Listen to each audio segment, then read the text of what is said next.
Here somewhere. Oh, I lost it. Well, welcome everybody. It's good to see everybody. So fun. It's so fun to be here and hopefully a little enlightening, but mostly fun. And here comes Nor. So the topic today is attention. Steph, come on, come on. Stay with us. Stay with us. Pay attention. That did not take long. But it's I'm just attention. illustrating. I know. Very good. Um, so attention, and I think we build it as a superpower in the title, our superpower. And I think it's nice to make this experiential because you can talk and think a lot about attention. But like right now, is attention happening? Are you attend? Is there a verb with that? Are you attending right now? Is there something that you are paying attention to? And I think it's really cool to consider if it has a feeling that goes with it. Like we have all types of feelings. Some we like, some we don't like, but all types of feelings happening all the time. But does the feeling of just being attentive, is there a feeling to that? And there's no right or wrong answer. And then also keeping this experiential, like what is it like to actually feel in the moment, experience in the moment, your attention sort of moving around. So you can kind of what I'm doing right now, you can join me. Like just look around your environment right now. And just see what you're seeing. And what's it like just to move? Like for me, when I look around, I kind of see a field, but then I kind of focus in on something, which right now, it's not very aesthetic, but it's the air purifier. That's right next to my painting. I don't know why. Why did my attention go there? I have no idea. But see, but our attention moves or can move around within a space. And we can also pay attention to something that's inside of us. So like right now, we're probably all having thoughts or feelings or both, right? And what is that like? Just to notice. And notice is a great word. It's a very, I like it because it's very ordinary. It's the same thing as attention, but do you notice anything happening inside of you?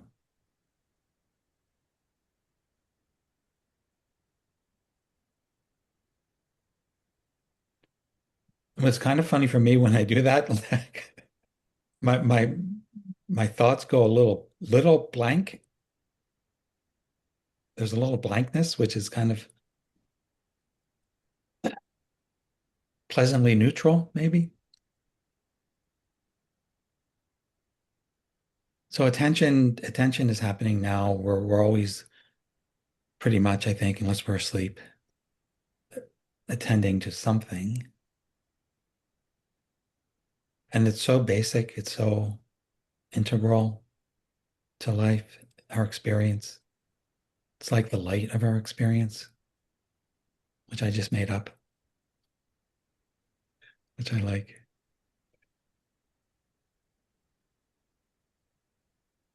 And it feels like just even having this exploration, I don't know about you, but I feel a little bit of quietness in the midst of all this. I don't know, is anyone else maybe feeling that? A little quietness? Yeah. So does anyone want to say anything about just what this is like? This little exploration of attention?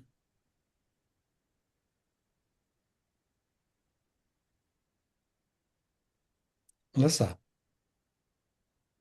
I tend to, like when I'm alone, I'd almost rather my attention be more broad because then worry won't come or just I won't be thinking about me as much. And I don't know how to do that because I never really think about it. This is the first time I ever thought that I'd rather my attention be more broad when it's just me because that's when I go inward in my head. But with others, of course, I would like it be more focused on them. Mhm. Yeah. Yeah, thanks.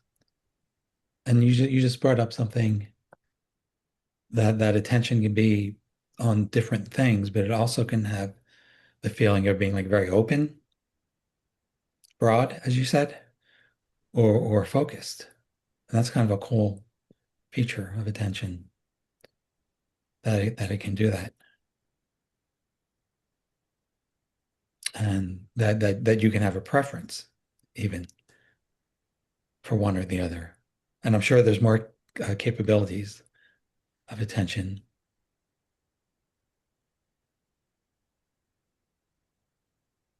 Anybody else? Yeah, I'll share some things. Right now, it seems as though maybe my attention is always on something. I don't know if that's true or not. I'm just kind of like contemplating that, but it seems that either I can choose where to put my attention, or sometimes my thinking is taking control of my attention, and it's like I'm in the content of my thinking, so I'm believing whatever my thinking is. And it's like I've given my attention to the thinking, the content of the thinking. And the moment I notice that I'm caught up in my thinking, it's like my attention can kind of pull back. And like, that's when I notice that, oh, I'm in my thinking. And the moment I say that, I'm no longer in it. Yeah. Yeah. Because my attention is not on the content of the thinking, but just the fact that I've been thinking.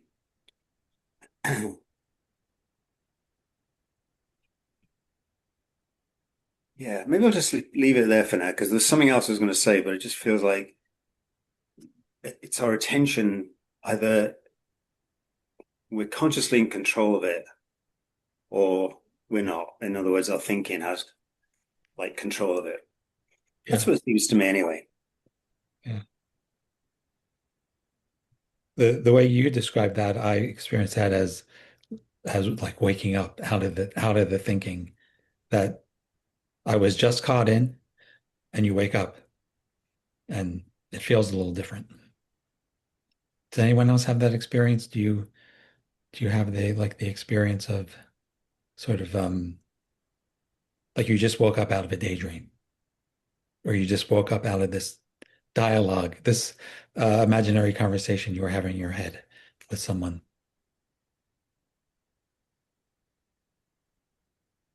Katrina? Yeah, I love that I can notice that word notice again. I can notice suddenly that rather than being caught up in the story of thinking, I can suddenly sort of notice, oh, there is thinking, there is this story, and I am not it. Yeah. Um, I have a little fridge magnet to remind me of it when I notice that, and it's a underground railway thing of Mind the Gap because it reminds me that then there's, when I notice it, there's a gap. There's the thinking, and then there's what's preserving the thinking. Yeah. And I bought the fridge magnet to remind me that I am not the thinking.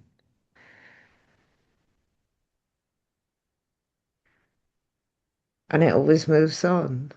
I'm a little curious about when we're caught up in a flow state and it feels good and it's all peaceful, but we're just, I guess our attention is just completely in the moment, isn't it? Mm. It's funny, I was talking about flow this morning and attention and heartfelt presence. For some reason, those two topics came up. And yeah, that flow state, like it, in fact, I was sharing how I was listening to Linda Pransky talk about if we're in a nice feeling and a beautiful feeling, we can enjoy anything, doing the dishes.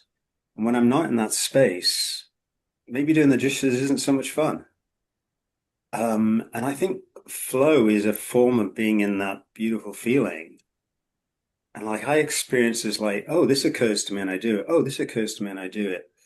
Or I'm just get really engrossed in something and it doesn't feel like thinking is taking me off track. It's actually supporting the space that I'm in. So in that case, maybe giving my attention to the moment just is the best thing I can do, just to really be in that flow state. Mm.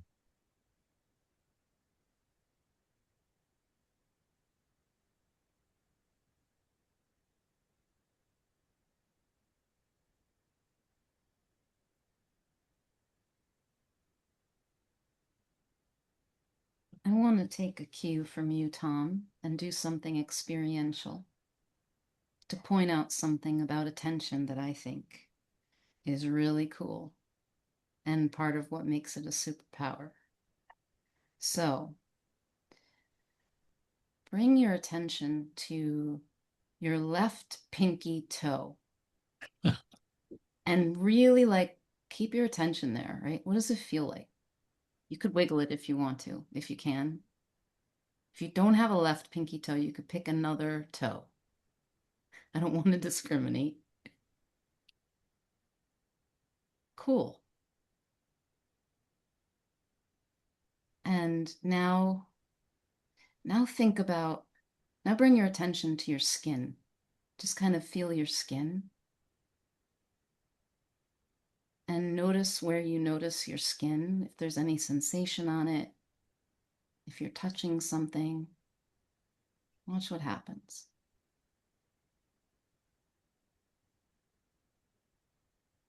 Maybe there's something that's drawing your attention in your skin. I know for me there is. It's like my hands feel tingly, especially my left hand.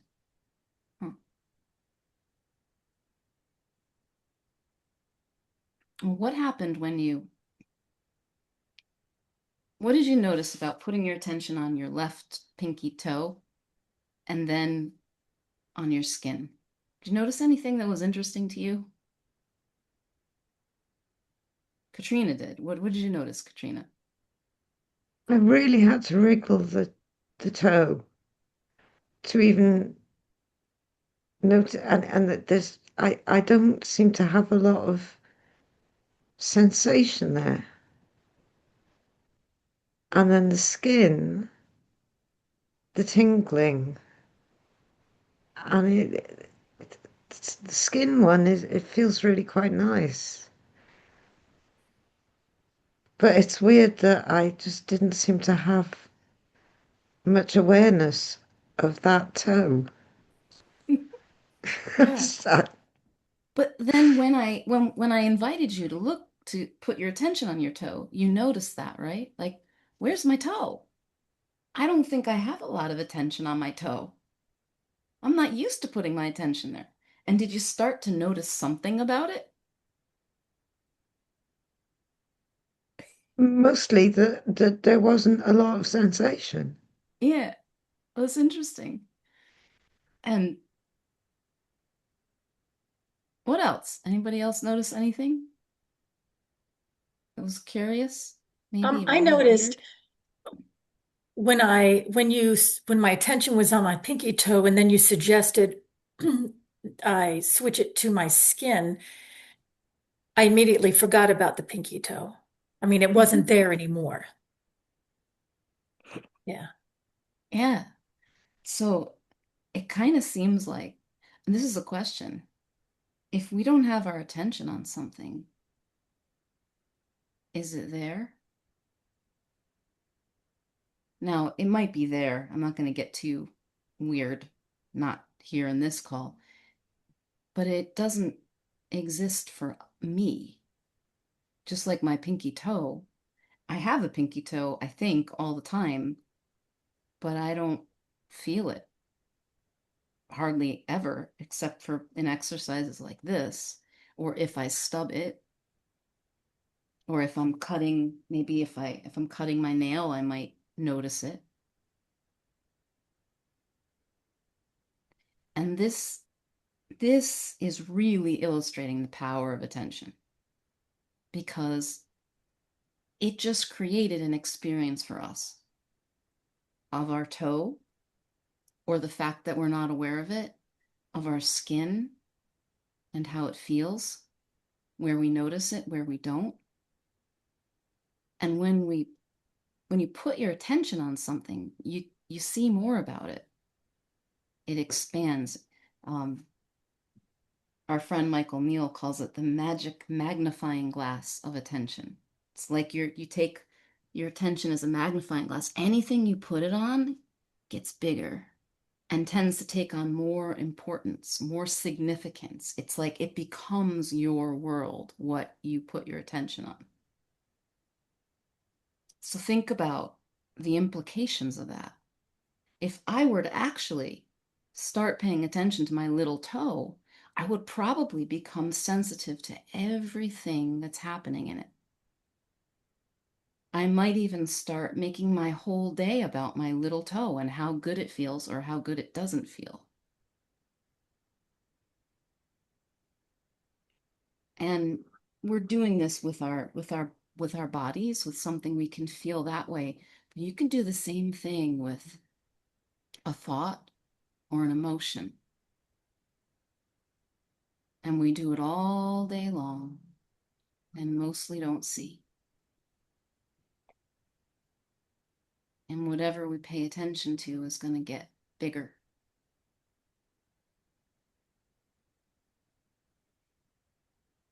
And just knowing that without even needing to do anything about that at all is amazing because you're probably going to notice a little bit more.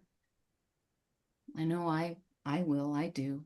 And Tom was talking about where my attention was. It was like, oh my God, I got really hyper sensitive to where my attention went. And I noticed that when he said look around the room, it was like my attention was like lightly touching things and it felt nice. And all of a sudden it was like jerked by a thought. It actually felt like it went like this.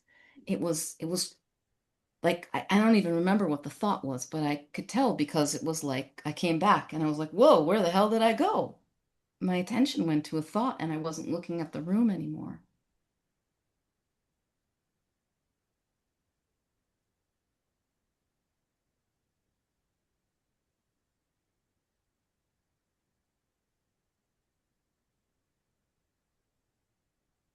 I noticed that I couldn't feel the toe either, but then what happened was my mind kicked in and it began to visualize the foot and the little toe. So I couldn't feel it, but this image of it came online. And so I was paying attention to that.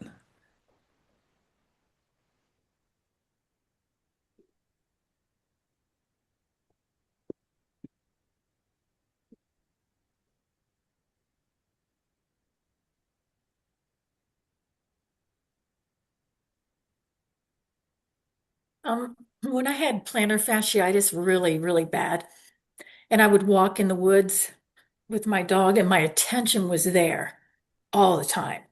Oh my, because it hurt so bad. But then all of a sudden I would realize, wait a minute, my foot's not hurting. And I think it's because I stopped thinking about it and putting all my attention there. And I don't know when it happened. Kind of like when I'm walking next to a river and it's so loud, which I love. But then all of a sudden, I've gone away from the river and I didn't really notice that that I wasn't there and it wasn't still roaring. Yeah.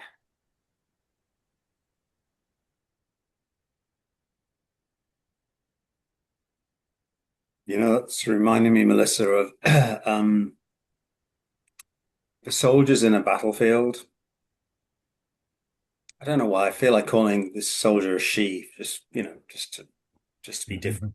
Um, if she gets shot in the leg and this is a life-threatening situation, she's going to pay no attention to the leg because that's not the most important thing.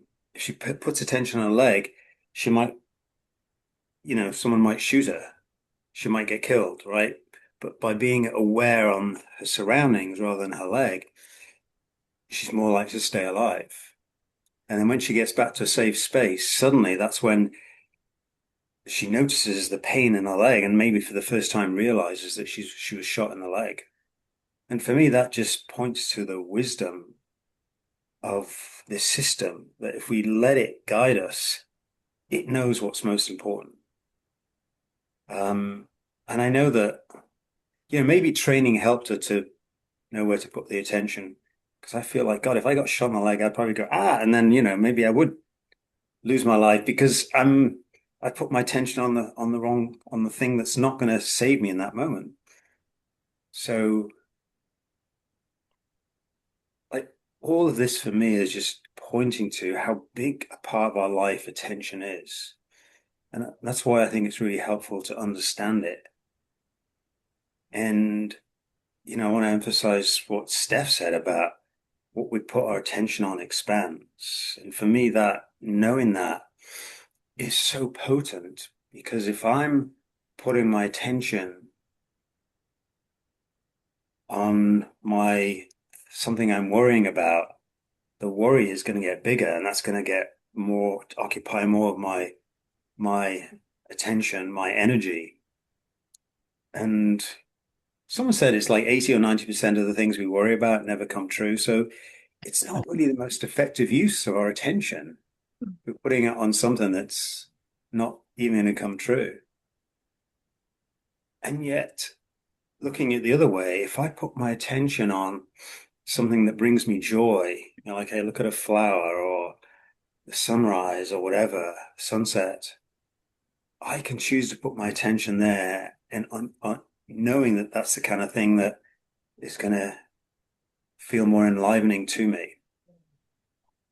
So the power of attention, that to me is what understanding that is can be so potent.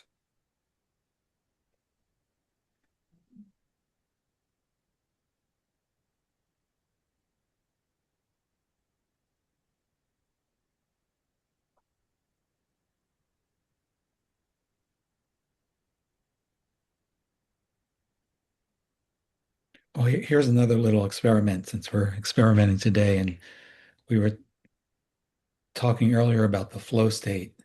Like when we think about our thoughts or what it is like to think, we often, or I do, there's this thing that we're having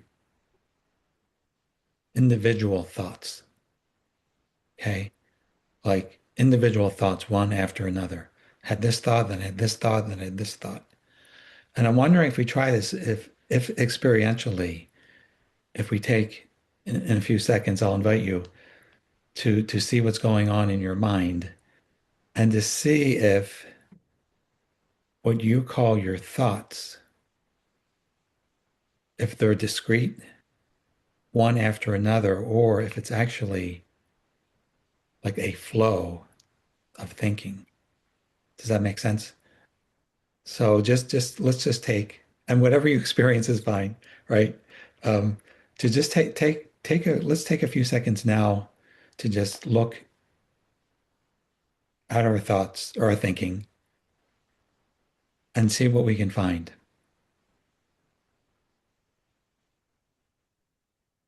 And the first thing is thought actually happening right now in you?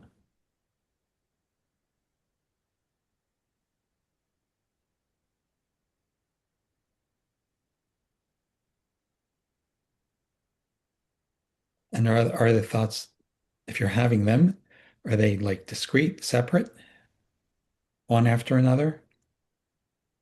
Or is it more like a flow?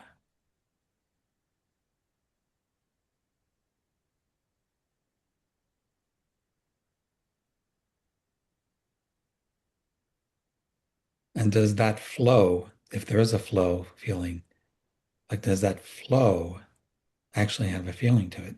Can you feel, in other words, can you feel the flow of whatever is happening inside of you, independent of or along with whatever the content is?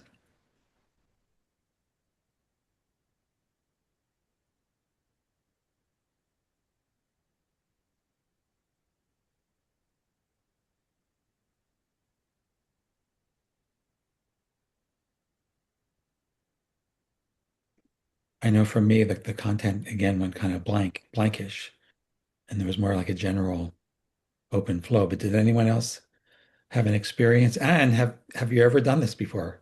Like this just came to me, so it's a new thing because we were talking about flow.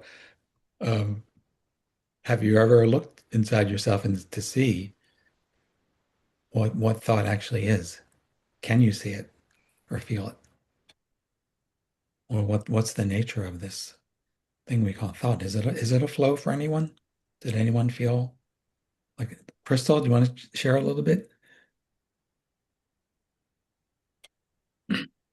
It's kind of like you said there, Tom. It was like just a flow. It was a beautiful flow.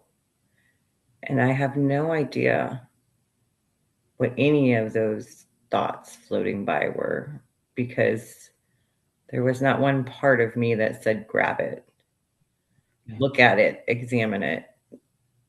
And so it was actually kind of peaceful. I don't think I've ever taken a moment to just kind of visualize that flow and feel the sense of it. So thank you for that. That was Oh, very cool. nice. I'm grateful too. I think that's exactly what I felt. And look how available it is. I had a sense of, I have often had a sense of thought as a flow. Like, I think I've expressed it as a conveyor belt of thought, or we talked about the sushi, Right? the sushi conveyor belt, that it feels like that. But just now, it didn't feel like that. Perhaps because I was also really thinking about it. I was thinking about the flow of thought. So I kind of noticed like when I relaxed, I feel it. I feel something spatially inside of me. And there was this spot right here, which is a song that it's a chorus that keeps repeating. It's been repeating like all day long. So the song is here. I don't know. I'm not thinking that. It's like it's really literally playing in the background.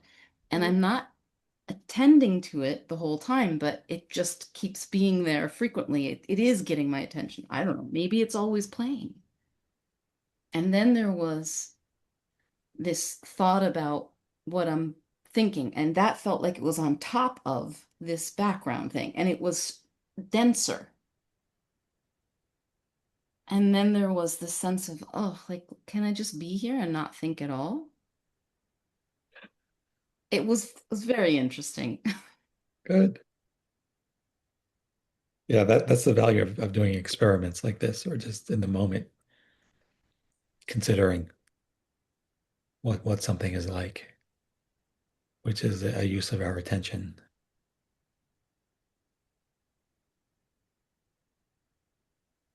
Jean, I Katrina. see your hand.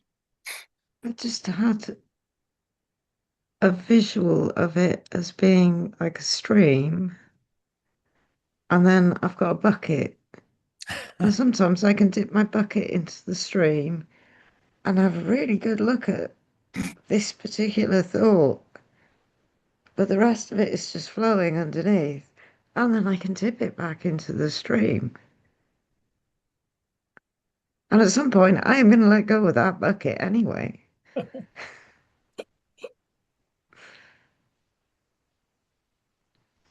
Yeah, it's beautiful.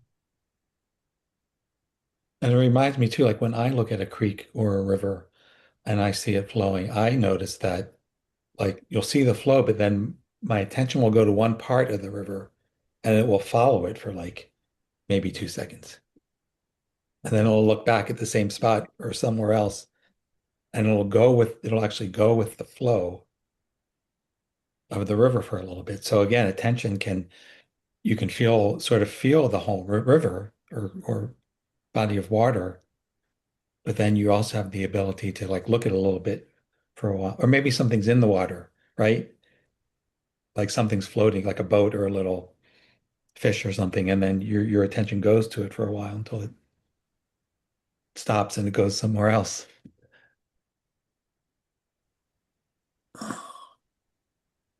Well, one thing I noticed was I have a thought came through, and I think maybe because I didn't jump on it, I didn't collect it in my bucket, or however you want to say it. I noticed it just kind of it just disappeared, and then there was space. Sometimes there was another thought right after it, but sometimes there was just nothing. There was a gap, and my sense is if I'm in my thinking, it's just. But when I'm just observing it, spaces will naturally occur.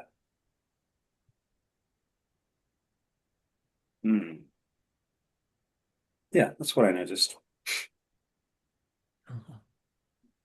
And if anyone has the camera off and wants to share, feel free. Just raise your digital hand or unmute yourself and start speaking. Love to hear from you.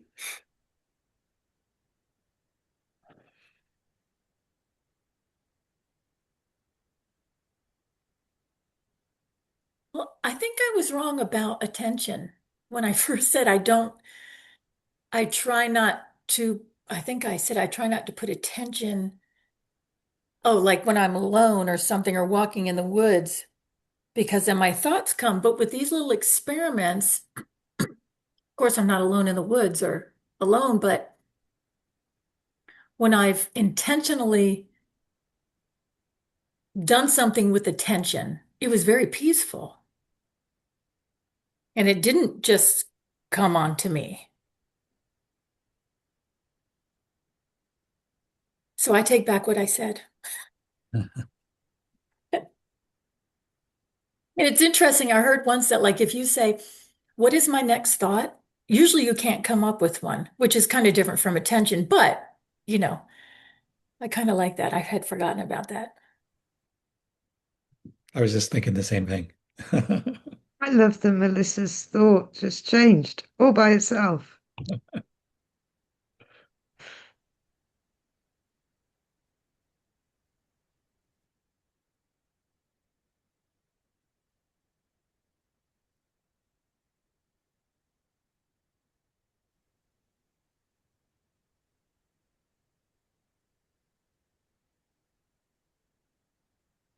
I want to share an extreme example because it's very curious to me and fascinating.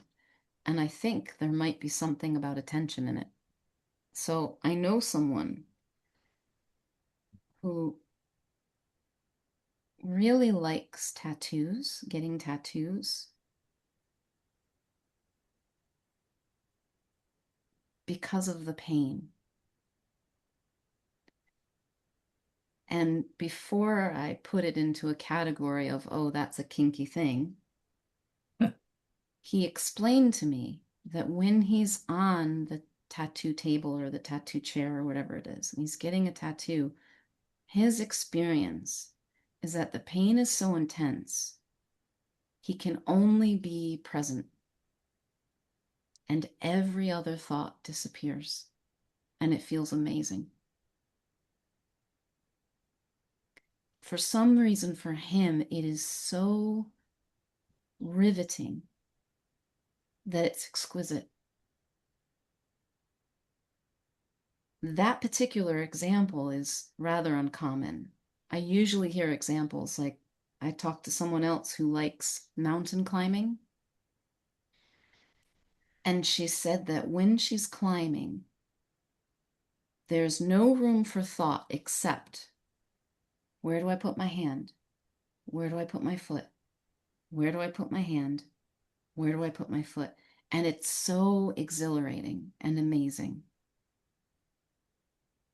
And what are we doing with our attention? How is it creating our experience? If it's kind of like the quality of that attention, almost like the stillness of that attention is even more powerful than the content. So if someone can put their attention on, does pain exist if you don't think of it as pain? Right. Does it exist as pain? It's strong sensation. But is it pain? For him, I don't think it is because it sounds pleasurable and it's painful. I don't know. But there's something to that that just says, wow, this is happening in me.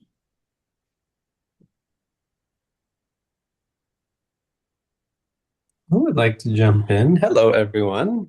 Hi, Noor. Um, I I'm actually grateful you brought this example in, Stephanie, because it's a less glamorous example in some ways, or like less common example of like attention. And I'm a therapist, and I have worked with folks who have talked about self-harm, like cutting, and like it's kind of related along the lines of like there's a lot of different ways that it can be understood, but in a very simple way, it's very similar as that. Like it helps to create a reprieve or break from suffering, from like mental suffering, thinking.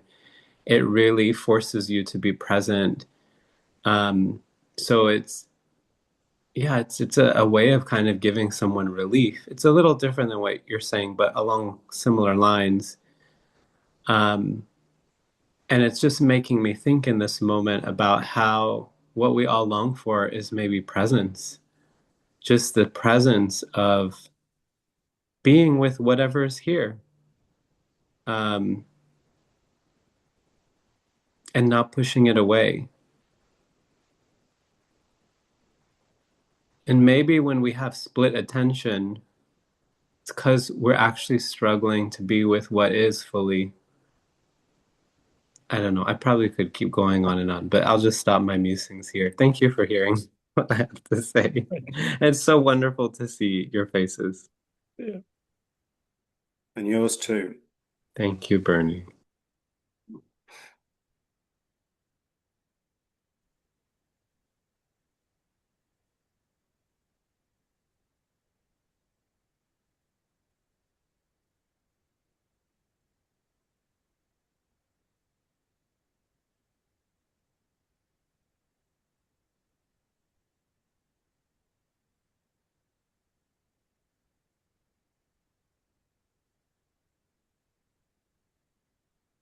I was just thinking about a story I heard many years ago, and it was about a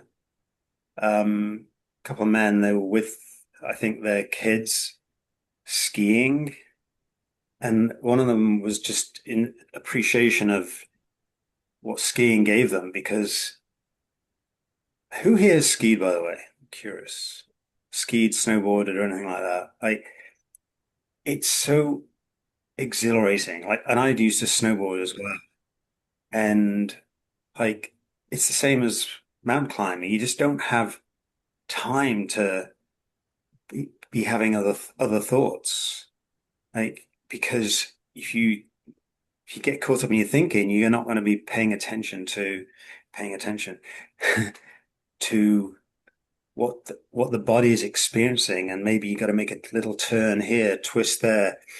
And he was appreciating that their kids had that experience, because that's a heightened experience when we do skiing. And some kids find it in other ways, like say through drugs or something else. So there's like we do seek that out, and I think it's because it brings us a heightened experience.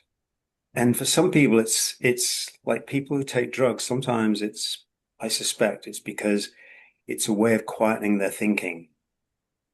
Um, and so the drugs allows them to experience more of them, their quietness there, and they can be. I know I never did drugs a whole lot, but except alcohol. And I know that when I was drinking alcohol, like this shy boy just became so much more outgoing and confident. And because I wasn't caught up in my thinking, the stories of who I was, it gave me freedom to experience more of me. And to me, what the principles points to, we don't need to keep buying into our stories. We can, I'm trying to think how to say this.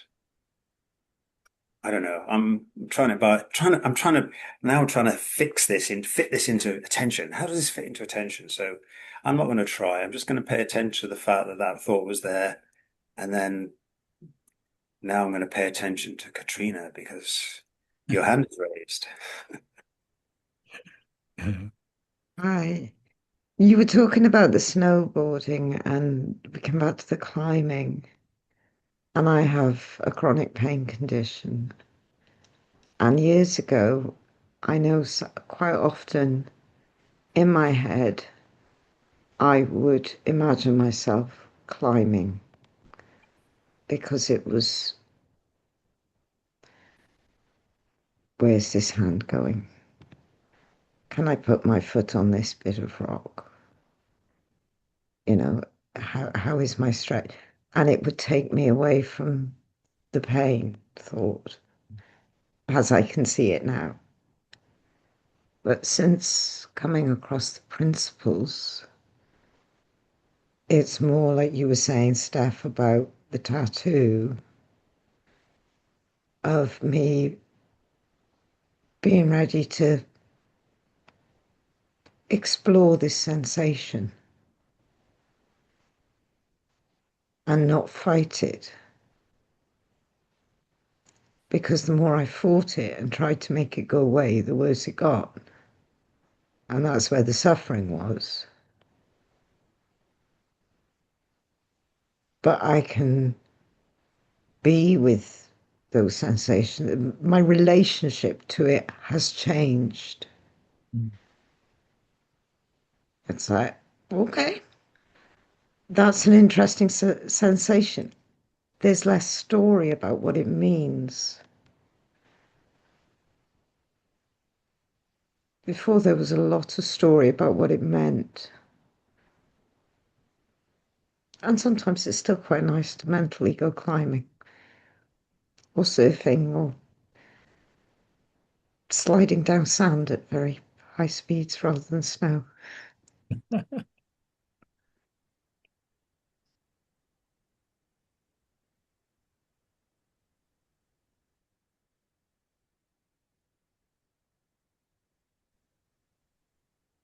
Ber Bernie, you said pay attention, and I mean I know that term, but I've never really thought about that pay. And I'm getting really literal, but like, is there any word that comes after pay like that? Like, what does pay attention mean? Are we paying attention? I don't know. It's deep, I know. I know. Great question.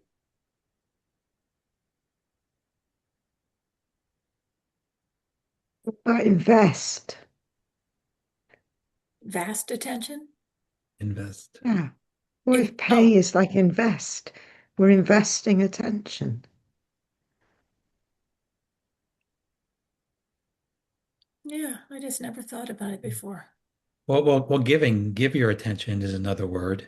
So when you pay, you give money, you're giving. So that's another term. Mhm. Yeah. And there's a joke, a return of investment. Internal investment? A return, Oh, return of return. Oh, investment. ROI.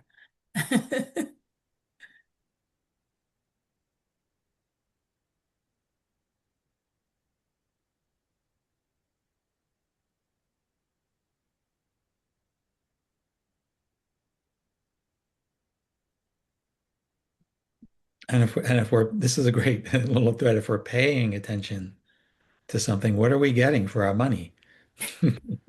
We're getting whatever's here. Experience. Experience, exactly. Do you want to say more about that, Tamar? No, I would rather listen. Okay. Thank you very much. Okay, I cheated and I went to AI. Oh, Thank you, Bernie. Pay attention, pay respect, pay tribute, pay a visit, pay a compliment, pay heed, pay lip service, pay the price. And then, of course, pay money, pay rent, pay bills, pay up. pay up, We pay up. We don't pay down, right? Or pay over. pay You can off, pay pay out, down Oh, do we and pay? pay Yeah, we off. do pay down. That's Yeah. right. Yeah, pay Pay down off. the bill.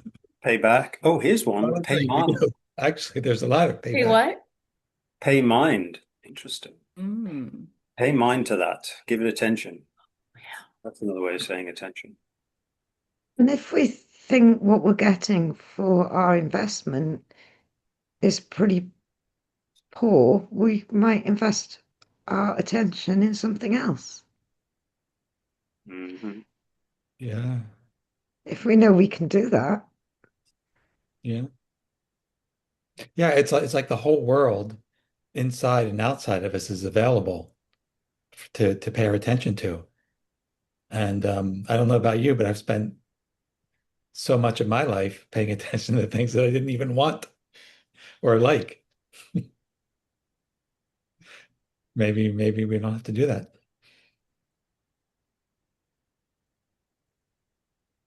I know that as soon as it occurs to me to pay attention to something else, or like if I want to see something new about something, if I really want that, it's like placing an order with the universe. If I say, hey, this thing, I'd like for I'd like for this, I'm just going to use my back as an example. I'd like for my back. I'd like to see something new about this ache in my back.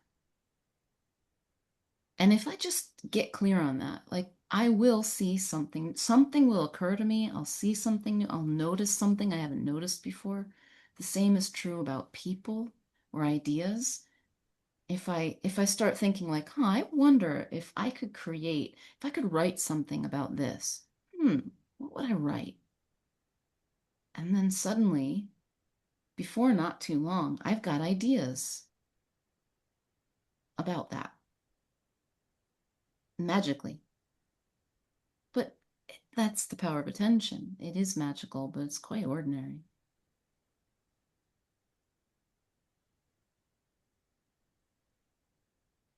Some of those things you described, Steph, we could also get into a creative space and then go start paying attention to the thoughts about, oh, I can't do this, oh, I'm no good at this. So, or we could just kind of go, oh, notice that they're there, but not pay attention to them. And then we can stay in a more creative space. But I know how good I have been in the past at shutting off my creativity because I'm paying attention to the thoughts that I can't do it. Maybe I will do that occasionally. Hmm.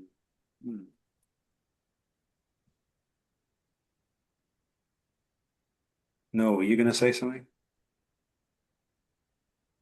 Oops, yes, good tracking, Bernie. I was I kind of was like torn, sorry, around whether to speak or not because I was going to go into a more philosophical direction, which I'll entertain for a moment because I All was right. like thinking, oh, this isn't so 3P, so you don't need to like share this, but whatever. Because sometimes Bernie says three principles is everything. So if it's everything, it's going to include my fucking philosophical musings. Um, so I was thinking about how, like, so much of our language is a product, I think, of like, the culture and like things like pay attention, I think, is within a capitalist culture. And so I heard somebody say also like investment, which is also like a financial term as well. And so it's like interesting how like now attention almost is being commodified with that expression, like pay attention, like when we know we're getting paid to do something, it incentivizes us in some ways to give our attention. And I think that's maybe to me, what was striking me was like maybe this is some effect of capitalism. But when we set that aside, I think in a world where there is so much distraction, maybe we need to pay attention. But in a more simpler world, we don't need to pay attention because attention is just what's there. So that's just kind of what was going on in my head. And like, um, I think that sums up the essence of what I would say. I'm celebrating that I said this much simpler than I imagined I would in my head. Thanks for listening. Something that sparked for me in what you just said, Noah, was sometimes maybe we just need to pay attention to what we pay attention to. Like, because I'm going to be, like I said earlier on, maybe I'm paying attention to something all the time.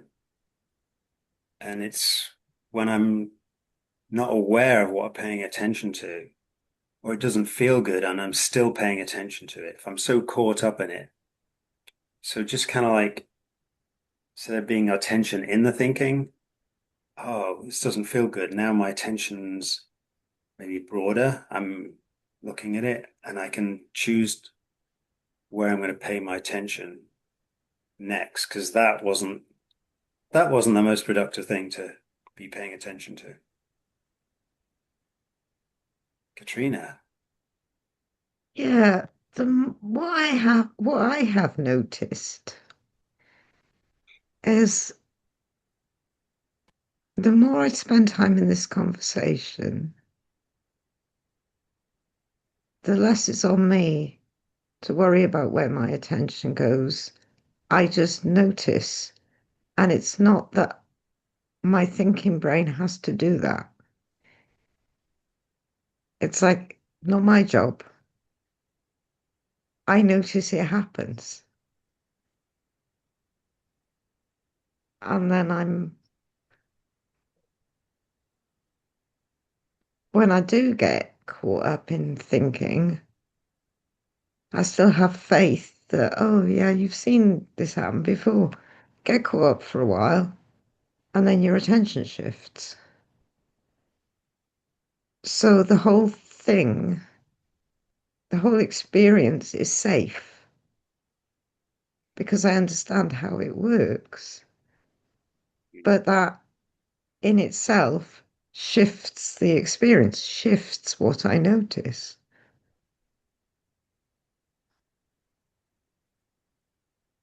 If we go back to the investing attention, paying attention sort of analogy that Noel was just talking about, it's like my finances in the thinking department just seem to be running more smoothly.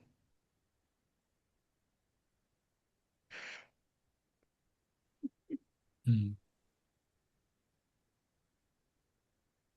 Well, it Katrina, I'm glad. sounds. Yeah, Oh, I'm glad. I'm stepping on you. Sorry, Oh, go Tom. ahead, step on me. Go. That's right. That's Step. right. That's on you. I don't mind. Hmm. The thing I was going to reflect was that Katrina, as you're speaking about it, it just seems like it's quite natural to invest your attention where you'd like it to be more of the time and not worry about it, which would be investing it where it doesn't make sense. When it's not there, it's like, oh, well, I don't have to do anything about it. And your attention just naturally goes with what you see, with what makes sense. Because you see it, it effortlessly becomes more smooth, easeful, natural.